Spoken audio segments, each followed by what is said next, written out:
தந்தை மகன் தூய ஆவியின் பேராலே ஆமேன். இன்றைய செய்தியானது மரித்தோரின் ஜெபமாகும். மரித்தோர் ஜெபம் என்பது இறந்தவர்களின் ஆன்மாக்களுக்கு செய்யப்படும் ஒரு சிறந்த ஜெபமாகும். இது கிறிஸ்தவ மரபில் குறிப்பாக நவம்பர் மாதத்தில் குடும்பத்தின் இறந்தவர்கள், நண்பர்கள், உறுப்பினர்கள் மற்றும் அனைத்து ஆன்மாக்களின் இளைப்பாற்றுக்காக இறைவனிடம் மன்றாடும் ஒரு வழியாகும்.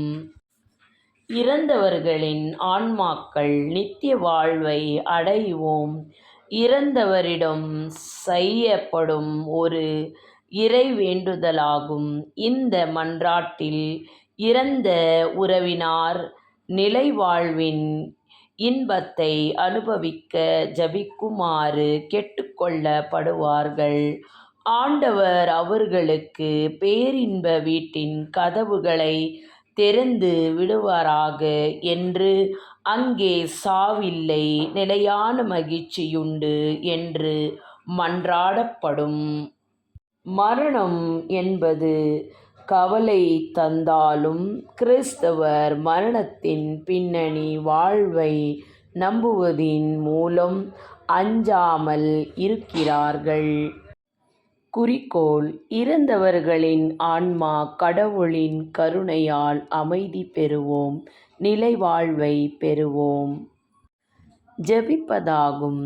திருவிவிலிய வாசகங்கள். திருப்பலியில் பயன்படுத்தப்படும் வாசகங்கள் இருப்பினில் வரும் நித்திய வாழ்வை குறித்து நம்பிக்கை வலியுறுத்தவும் விதானமாக தேர்ந்தெடுக்கப்படும். இறுதி மன்றாட்டு. திருப்பலியின் முடிவில் இறந்தவரின் ஆன்மா அமைதி அடைய இறைவனிடம் மன்றாட இறுதி மன்றாட்டு நடைபெறும். ஆண்டவர் அவர்களுக்கு பேரின்ப வீட்டை திறந்து விடுவாராக. அதனால் அவர் தன் தாயகத்துக்கு திரும்புவாராக.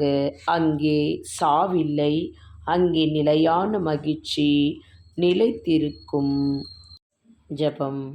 அன்பே உருவான இறைவா, இதோ உன்னுடைய தூய்மையான பரலோக வாசலை திறந்து இறந்த ஆத்மாவுக்களுக்கு நித்திய வாழ்வை அழிக்க அப்பா இந்த வேளையில் ஜெபிக்கிறோம்.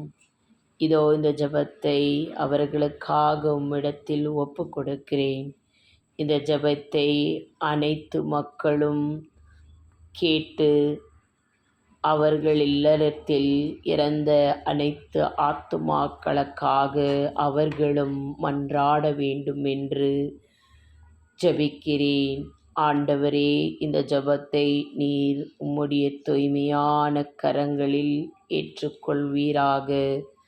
இறந்த எல்லா ஆத்துமாக்களையும் நித்திய வாழ்வை அடைய செய்தருளும். உத்திரிக ஸ்தலத்தில் இருக்கும் ஆத்துமாக்களை நீர் மன்னித்து உன் பரலோக வாசலில் அவர்களை சேர்த்துக்கொள்ளும்.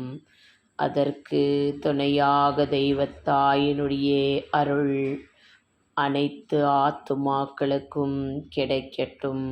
ஆமேன்.